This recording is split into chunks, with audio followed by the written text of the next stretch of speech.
Намерното затворање и неодговорноста околу каналите за наводнување скапо ги чинеа жителите на Нераште во општина Теарце. Обилните дождови ги поплавија улиците, а на еден жител му се урнал ѕидот покрај куќата.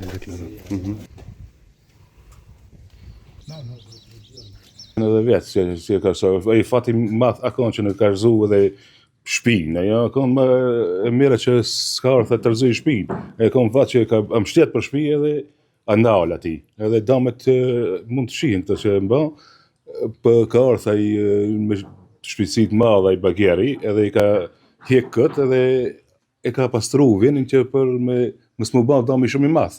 Se për ndryshe do bëhem dëm i madh nuk e fatali se mund të ki çfarë shka që mund të rrezoj edhe shtëpinë. Градоначалникот на Теарце Даут Мемиши изјави дека досега нема официјални пријави за штети од граѓаните. Според него, општинските екипи и пожарникарите веднаш по невремето ги санирале оштетените патишта, но нагласува дека проблемите произлегуваат и од самите жители кои ги затвораат отворените канали во подножјето на Шарпланина. Mirë po vlen potencohet edhe një gjë që në komunën e Tarcës ne jemi rrës mali Sharp dhe nga shilat e rëmbyeshëm i kemi gjitha fshatrat do të thotë kanalet të hapur, kanalet atmosferik.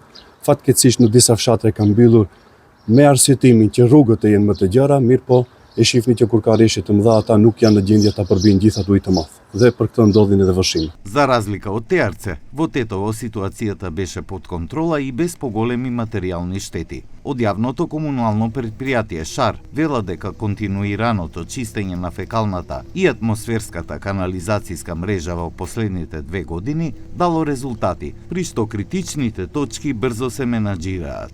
Se ka pasur rreshje të shumta të shiut, ne kemi arritur që shumë shpejt që në lokacionet ku kemi problem, që ta zgjidhim problemin me njerë, të intervenojmë dhe nuk kena pasur ndonjë pikë ose ndonjë problem të madh i cili ka mundur të shkaktoj dome, po ashtu siç kanë nisur para 2 viti pastrimin e gjithë qytetit kanalizimeve fekal dhe atmosferik, edhe sot vazhdojmë në të njëjtat pika ku i kemi gypat kryesor ku kalon i gjithë kanalizimi i qytetit, vazhdojmë që t'i pastrojmë, t'i lajmë ato, që kur të ketë rreshje të mëdha të shiut të mos hasemi në probleme të se jemi hasur më përpara. Најпроблематични остануваат подвозниците во населбата Дарданија. Сепак, благодарение на брзата интервенција на противпожарната единица, на собраната вода е отстранета и двата подвозника во моментот се целосно проодни за граѓаните.